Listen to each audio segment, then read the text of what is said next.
The letters A and B are used to create a pattern consisting of a number of rows. The pattern starts with the single A.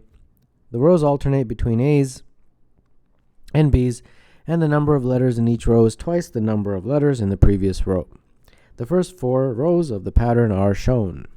If the pattern consists of 6 rows, how many letters are in the 6th row?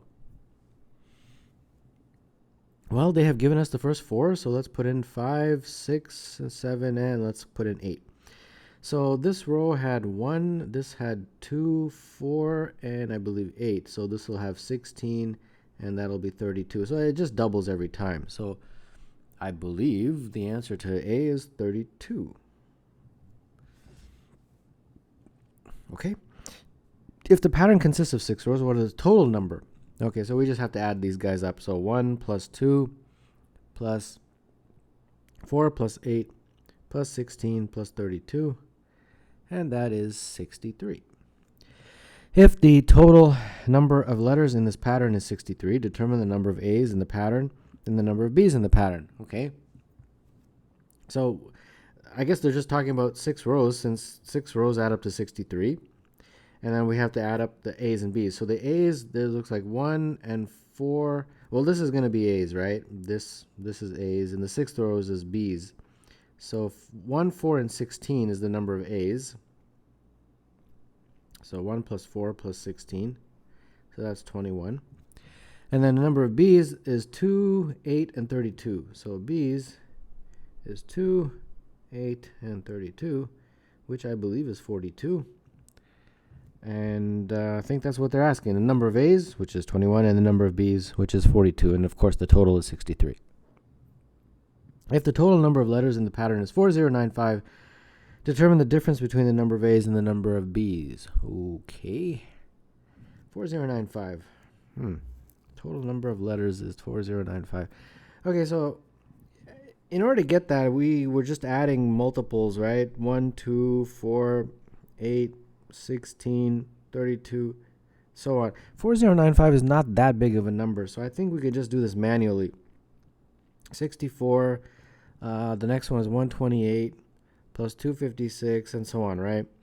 512, 1024, and 2048. I think that's going to total 4095, because if we keep going, the next one would be 4,000 or something, and that's actually going to exceed the total. So I think this is where we stop. So that means this goes up to how many rows? 1, 2, 3, 4, 5, 6, 7, 8, 9, 10, 11, 12 rows. Okay. So let's just add 12 rows here. 9, 10, 11, and 12. Okay, that fits. So this is A's, B's, A's, B's, A's, and B's. Okay, hopefully that makes sense to you. And then we add them all up. So A's and B's. The A's, well, let's just circle the A's. It's every other one. So we'll circle them down here since I have them all written out anyways. So it'll be 1, 4, 16, 64, 256, and 1024. Those are the A's. When you add up those guys, I believe it's 1365. And then you can either add up the B's or you can just subtract 1365 from 4095 to get the B's. I think that's slightly quicker, I think. And that will give you 2730. 2730. Yeah. So that completes number 1. For a rectangular prism with length L, width W, and height H, as shown, the surface area is given by the formula A is equal to 2LW plus 2LH plus 2WH, and the volume is given by V is equal to L times W times H. What is the surface area of a rectangular prism with length 2, width 5, and height 9? All right, so I guess we just take the formula, and that surface area, therefore, would be 2 times, I'm just going to factor it out, 2 times 5 plus 2 times 9 plus 5 times 9. And when you crunch out these numbers, you'll get 146. A rectangular prism with height 10 and has a square base. The volume of the prism is 160. What is the side length of the square of the base? Okay, so the height is 10, and it's a square base, so that means that the length is equal to the width, right? Because if the base is a square, then if this is the length and this is the width, those will be equal, since all sides of a square are equal. Okay, so then we have 160 is equal to this formula, length times width times height. So it'll be length times width times height. Well, the length is equal to the width, so it'll be L times L, and the height is 10. So that basically means that 160 is equal to 10L squared. So that means 16 is L squared, so that means L is 4. And what are they asking for? The side length. Well, there you go. That's 4. C, a rectangular prism has a square base with area 36. The surface area of the prism is 240. Determine the volume. Okay. So if the square base is 36, then length is equal to width. So that means L times W is 36. But since length is equal to width, we can just put that in there. So that means L squared is 36. So therefore L is equal to 6. Okay. And then the surface area is 2 times LW plus LH plus WH, like that. And the surface area they gave me is 240. So plug that in there. And then we just calculated that L is 6 and W is also 6, right? Since L is equal to W. So this is going to be 36. Height they didn't give us, right? So I guess we have to calculate height. So this is 6h and this is 6h, like that.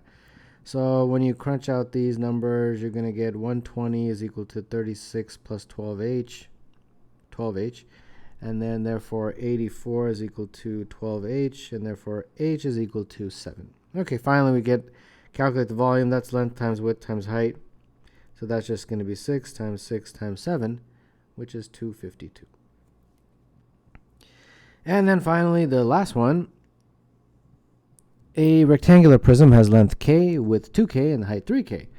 K is greater than 0. The volume of the prism is x. The surface area is also x. Determine the value of k. All right. So we've got x in terms of the volume. Volume is length times width times height, right?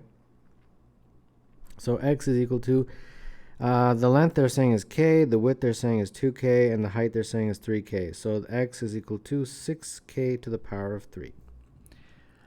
All right, and then let's go to the surface area. They're saying that the surface area is also x, and we know that that's 2 times LW plus WH plus LH, right? So x is equal to, let's see here, k times 2k plus k times 3k plus 2k times 3k, like that. So when you do all this, you get 22k squared. All right, so we have this and this. We set them equal to each other since they're both equal. 6k to the power 3 is 22k squared. Correct. Put everything on one side, and we get this equals 0. Factor out a k squared, and we're going to get 6k minus 22 is equal to 0. Well, k is not equal to 0. They tell us that in the question, so that means this has got to be equal to 0. So that means 6k minus 22 is equal to 0. So that means k is equal to 22 over 6, or 11 over 3.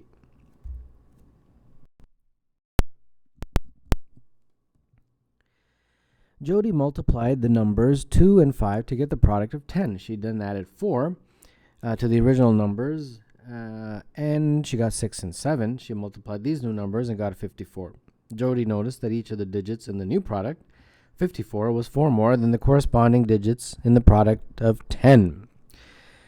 This pair, 2, 5, is an example of a rad pair. In general, a positive pair of integers, AB, with a less than b less than 9, and for which the product AB is a 2-digit number, is called a rad pair if there exists a d where a plus d times b plus d is a 2-digit integer, and the ones digit equals d plus the ones digit of the product, and the tens digit equals d plus the 10 digit of the product. All right. Show that 2, 8 is a rad pair. Okay. Shouldn't be that hard. First of all, what is 2 times 8? That is 16. And then let's see. Let's try d equals 1. If d equals 1, then this 2 becomes a 3, and this 8 will become a 9. And let's see what that's, 27. 1, going from this 1 to 2, that is 1, and then going from that 6 to 7, that is also 1. So we satisfied the conditions, and therefore we showed that 2, 8 is indeed a rad pair when d is equal to 1. And that's pretty much all that is. Show that 3, 6 is not a rad pair. Okay, so I'm going to need a little bit more space than that one. Show that 3, 6 is not a rad pair. Okay, so let's do this on the side here. So first of all, what is 3 times 6? It's 18. So I guess to show this, we have to go through a whole bunch of d's. All right, so let's try d equals 1. When d equals 1, we have 4 times 7, and that's 28. And that fails because, as you see, that's supposed to go from 8 to 9, but it didn't. Okay, so d equals 2. Then we have 5 times 8, which is 40. And that fails because this 1 goes to 4, so that's a plus 3, and it's got to be a plus 2. All right, so you just keep going like this, and then you'll see that none of these will actually make this or match the criteria. 6 times 9 is 54. So this 1 goes to a 5, which is a plus 4. It's supposed to be a plus 3. Let's just keep going. D equals 4. So that's going to be 6 times 10. And I think that's where it fails because A and B have to be less than 9, right? Yeah, right here. A and B have to be less than or equal to 9. And this makes this a 10. So like, for example, if this was A and this is B, this cannot be 10 because A has to be less than or equal to B and has to be less than or equal to 9, according to the question right there. All right, so I guess we don't have to keep going. Yeah, because it all falls apart. After d equals 4, you no longer can make that criteria. Okay, so I think that's it, and you can explain it in words. Part C, for which positive integers x being less than or equal to 6, is x6 a rad pair? All right, so I guess we have to do a lot of work here. Oh, boy. All right, so we're going to try, obviously, 1, 6, 2, 6, 3, 6, 4, 6, 5, 6, and 6, 6. Okay. Let's see. And you guys can do this. I mean, I'm going to do, of course, the ones that are correct, but all the other ones, this is very time-consuming. The math is actually relatively straightforward, but it's just really time-consuming. Okay, so let's see here. Let's try 1 times 6 is 6, right? So let's try d equals 1. When d equals 1, so we'll just put d in the side there. When d equals 1, this will be 2 times 7, that's 14, right? Well, that falls apart immediately because this has to be a 2-digit number, right? According to the definition. Yeah, right there. So this falls apart immediately. So there's nothing there. Yeah. Okay. All right. So let's keep going here. 2 times 6, that's 12. So, okay, that works at least. And then you just got to go for d equals 1, 2, 3. For 1, it'll be 3 times 7, which is 21. That doesn't work. For 2, it'll be 4 times 8, which is 32. That doesn't work. For 3, it's 5 times 9, which is 45. And I believe that works because that 1 becomes a 4, and that 2 becomes a 5. So there we go. So this works. So when x is 2, this works. And similarly, for the other ones, I'll let you guys do it. There's this never works. This never works. And this one actually I think we already did. Yeah, we did that. Remember? So this one doesn't work. We showed that in part B. So see part B. Interestingly. And then for this guy, I'll just do that one since. Let's see here. For d equals 1, it'll be, well, first of all, the original one is 4 times 6, which is 24. And then for d equals 1, it would be 5 times 7, which is 35. And I think that's the one that works. 2 goes to 3, and then 4 goes to 5. So there you go. So that works. So we just showed a rad pair when x equals 4.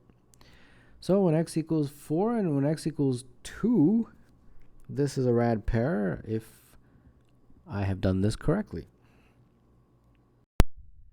And finally, determine with justification the number of rad pairs AB with A less than or equal to B. All right. Interesting here. Not much information given. Okay, so well, we start off with the A times B, right, scenario. And there's 9 possible choices for A, right? Because A, if you remember, it's got to be less than 9. So we can have anything from 1 to 9 for A, and similarly anything from 1 to 9 to B. So we have 9 choices for A and 9 choices for B. So we have 81 possible products, okay? And then when you write this AB, what it really is the equivalent of like 10A plus B. You know what I mean? Like if you write 57, it's not 5 plus 7. It's actually 10 times 5 plus 7, right? Which is 50 plus 7. So same thing. So what I'm going to do is, it's very abstract because it's letters, so don't get too confused, but I'm going to use letters. So we have A times B, and that's HK, but instead of writing HK, I'm going to write it in this format. So it's actually 10H plus K. Okay? And then this has to be a 2-digit number. That's part of the criteria. Okay, now we got to add the D, so plus D. So this now becomes A plus D times B plus D. And then the product is going to be H plus D and then times K plus D. Like that. But what that really is, this is not the right way of writing it. It's really 10 times H plus D plus K plus D. That's the correct way of expanding it out. Got it? Okay, so now let's expand this. So this guy will become AB plus AD plus BD plus D squared. And then this side becomes 10H plus 10D plus K plus D, like that. Right? I think that's correct so far. And then let's expand. Can we expand anything? I don't think so. Or can we? Let me think about this. What can we do here? Well, first let's just add this. This will become 10H plus K and then 11D. So that's the only thing we can do there. And what else can we do at that point? Well, this one actually right here, that's AB. Okay, so let's make that substitution. And then let's write this out. Plus AD plus BD plus D squared. Okay, and I think, well, this cancels now. That's helpful. And then I think we can take out a D from everything else. So we can divide through by D. Okay, so that's a pretty decent result. But still doesn't solve the question, but I'm just seeing what happens. Okay. Now, there's a lot of scenarios where A plus B plus D is equal to 11, but I'm trying to narrow things down here. If A is 1, that's going to be a problem because that means that AB will not be a 2-digit number. Not be 2-digit. So A equals 1 is out, so we can't use that one. And also, they gave us a criteria, right? A less than or equal to B. Okay, well, that doesn't really help much. I was trying to see if they gave us a number, but they didn't. Also, that kind of helps a little bit because what it really shows me is that A has to be less than 6. Because if it was greater than 6, then, like for example, if A was 7, then B has to be at least 7, and then therefore you would never be able to get 11 because these are all positive numbers. So A's got to be, A has to be less than 6, I think. Yeah, I'm pretty sure about that. Yeah. So can it be 6 though? If it was 6, then it would be 6 plus 6. No, it can't be 6. It could be 5 though. 5 plus 5. But then D would be 1. Yeah. So, okay, I'm trying to narrow it down. So I think A's got to be less than or equal to 5, and it can't be 1. So A can only be either 2, 3, 4, or 5. Yeah. Okay, that's pretty good. And here you go. So, as previously established, that A could be only 2, 3, 4, or 5. And we had that formula that A plus B plus D had to be equal to 11. So this big table goes through all possible values of AB, where of course A is less than or equal to B. So when A is 2, for example, we chose B equal to be 5, 6, 7, 8, like that. And well, first what we did was we really just working with this formula. If A is 2 and we started with D equals 1, right, because that's the smallest D can be, then that means B would be 8 according to that formula. And then we, worked it out and see if we can get a pair. What's AB? And then what's D? And is this a rad pair? And let's see, it looks like it is. Yeah, I think these are just the ones that work. 1, 2, 3, 4, 5, 6, 7, 8, 9, 10, 11. Yeah, these are the ones that just work. There's several others probably that don't work. So it's just a manually having to calculate this, and it's really time consuming, but the math is actually relatively straightforward.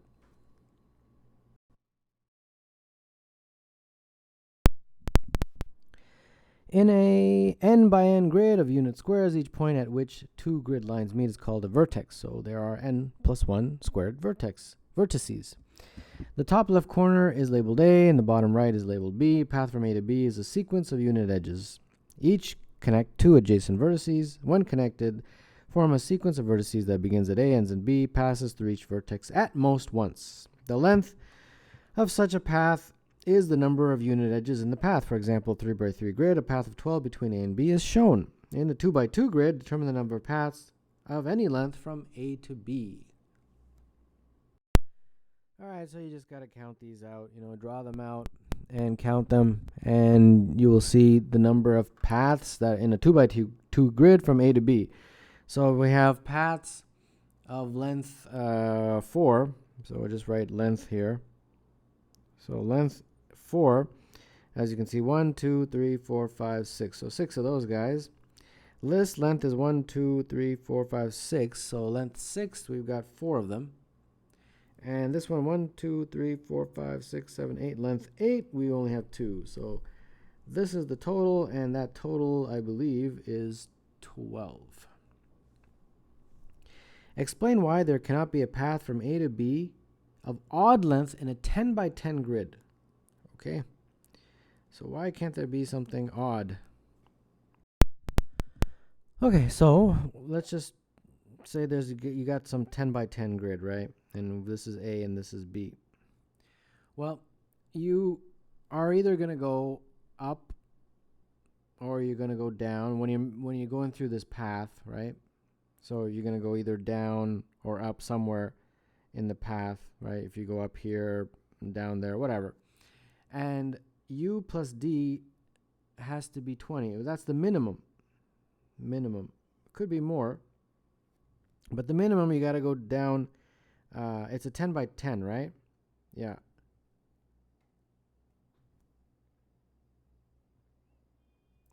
And then I think we got to also put in the left and the right moves also, right? So we got left moves, and then we have right moves. So all of these combined, L plus R, the minimum is 20. So for example, if you went it's a 10 by 10? Yeah. So if he went down 10 and then all the way down and then we just went right 10, that's probably the quickest way, right? The shortest path. And as you can see, that's going to be 20. But then there's lots of other paths. You could probably, if I draw one here, you know, if you went down and then went right and then went down and then went right and then went down and then went left a little bit and then came down. You understand? I mean, there's a lot of other paths that could be taken. I'm just giving you the minimum. Now, if we build on this minimum, say, okay, I want to go a little bit longer of a path, this is very important. Any other moves, any additional moves must occur in pairs, and that's a very important part to figure out this question. So for example, if you go, let's say I went down here, right? And instead of going straight down like this guy, I went this way, correct? Well, I've got to make sure that I have an opposite move to match. And let me explain what I mean by that. So this first one sort of acts as our base, right? And they're all just down and this way, so that's right. So just D and R. We have a D plus an R, which is equal to 20, and the number of down moves was 10, and the number of right moves was 10, and that's why we got 20. Now let's say I add additional. It's always got to have at least 10 D's and 10 R's, right? That's the only way you're going to go from A to B. Now if I want to add a up and a left, those guys. So I say, okay, you know what? I'm going to add a left or whatever. So I'm going to, like this, I add a left. Well, I have to match that with a right eventually. That's the only way I'm going to end up in B. So for example, the number of L's I put in has to match the number of R's. If I put in an L, like let me explain. If I put for every additional L, I have to put in one additional R. Additional, I guess additional would be important for me to write there. Otherwise it might be a little confusing. So additional L's have to equal R's. So that means there's two moves. So this 20 could be a 22. But it could also, I could add two L's. And if I add two more L's, I've got to add two more R's. So that's four more moves. So this 20 could now be 24, and so on. Basically, the number, the length is going to be always a multiple of 2. It's going to be an even number. So 22, 24, 26, whatever. But you can never get an odd that way. And that's what they're asking. Explain why there cannot be an odd length. So explain that in words, and that should be okay.